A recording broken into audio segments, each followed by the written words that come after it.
Caffeine. Could you imagine living without it? Caffeine, however, could lead to a misdiagnosis of your heart scan. Amber died because of this misdiagnosis. 50-year-old Amber had chest pain, so her GP ordered her a heart scan.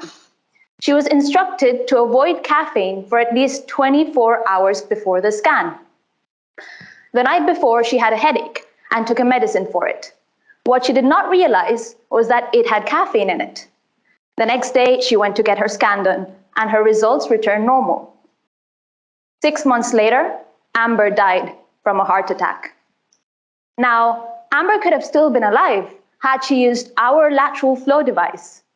And you may wonder, what's the link between a heart attack and a simple caffeine measuring device? Well, she was undiagnosed because the caffeine in her system obscured disease from her scan. Amber is amongst that fraction of patients that present unacceptably high concentrations of caffeine even after 24-hour abstinence. They might consume caffeine unknowingly, but most of the times it's not even their fault. They just genetically metabolize caffeine slowly. The problem is we don't know which fraction of patients will have caffeine in their systems and which fraction won't, unless we test them for it. Here at Caffficient, we want to market the first ever near-patient device to measure blood caffeine concentrations. We will ensure that the patient's blood is cleared of caffeine before the scan, increasing diagnostic accuracy. We have proof of concept and are conducting studies using samples from healthy volunteers. With another £1 million, we will be able to get our first patent and complete our clinical trials. This milestone will bring us a step closer to a world where every year we can inform 4.5 million patients in the UK, USA, and Europe whether they are truly free of heart disease. My name is Dristi, and I invite you to join us in our journey. Thank you for listening.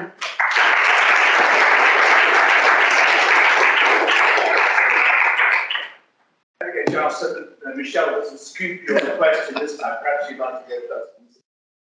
Okay, so just a kind of brief question on how often people get a heart scan, rather than if I went to a doctor and had chest pains, the most likely thing would be a troponin test rather than a heart scan. So how often is it you go?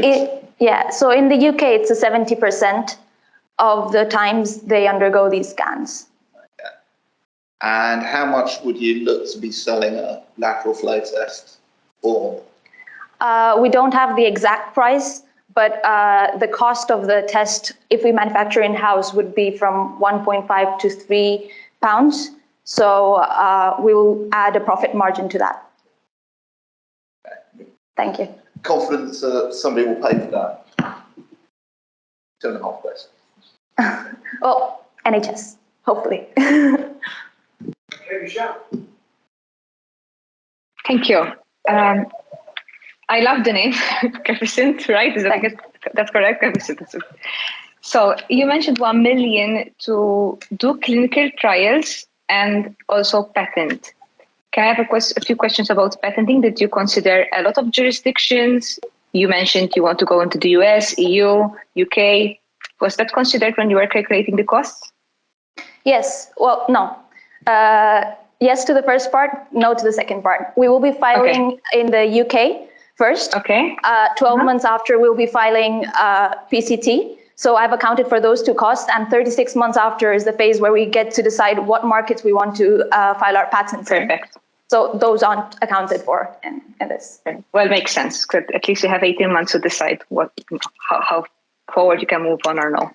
And in terms of the clinical trials, do you have anything planned already? And how much would that cost? I mean, you've mentioned 1 million, and you know the patenting will cost what, 10,000 for UK and PCT, 12,000. So the rest will go fully to clinical trials, right?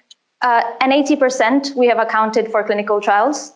The remaining, so it was 3% for patents, 7% for salaries, and the remaining 10% we will invest in getting industry-grade materials for our lateral flow device to manufacture at a level which will comply with the regulations.